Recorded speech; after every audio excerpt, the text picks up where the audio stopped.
ಹರ ಹರ ಮಹಾದೇವ್ 45 ಇದು ಬರೀ ಚಿತ್ರ ಅಲ್ಲ, ಸನಾತನ ಧರ್ಮದ ಒಂದು ತುಣುಕು.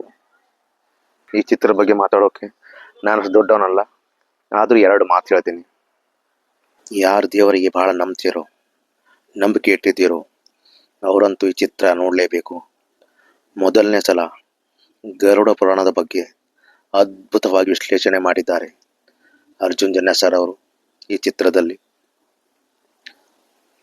ಗರುಡ ಪುರಾಣದ ಬಗ್ಗೆ ನಾವಂತೂ ಯಾವ ಚಿತ್ರನೂ ನೋಡಿಲ್ಲ. ಮನುಷ್ಯ ಜೀವ ಹೋದ್ಮೇಲೆ ಏನಾಗ್ತಾನೆ, ಏನ್ ನರಕ ಅನುಭವಿಸ್ತಾನೆ ಅನ್ನೋದು ತುಂಬಾ ಅದ್ಭುತವಾಗಿ ಈ ಚಿತ್ರದಲ್ಲಿ ಹೇಳಿದ್ದಾರೆ ಗರುಡ ಪುರಾಣ. ಇನ್ನೊಂದು ವಿಶೇಷವಾಗಿ ಸಮಾಜಕ್ಕೆ ಕೆಲವೊಂದು ಸಂದೇಶಗಳನ್ನು ಕೊಟ್ಟಿದ್ದಾರೆ. ಈ ಚಿತ್ರ ಸ್ಟಾರ್ಟ್ ಆಗೋದೇ ಹೆಲ್ಮೆಟ್ನಿಂದ.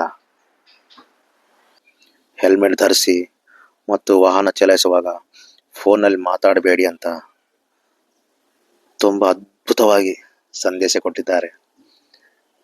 ಅದರಲ್ಲೂ ಶಿವಣ್ಣನವರು ಕೊನೆಯಲ್ಲಿ ದೇವರ 10 ಅವತಾರ ತಾಳೆ ಬರ್ತಾರೆ. ಅದಂತೂ ನೋಡೋಕೆ ತುಂಬ ಅದ್ಭುತವಾಗಿರುತ್ತೆ. ಈ ಚಿತ್ರ ಮಿಸ್ ಮಾಡಬೇಡಿ, ಒಂದ್ಸಲ ನೋಡಿ. ಇನ್ನೊಮ್ಮೆ ಹೇಳ್ತೀನಿ, ಇದು ಬರೀ ಚಿತ್ರ ಅಲ್ಲ, ಸನಾತನ ಧರ್ಮದ ಒಂದು ತುಣುಕು.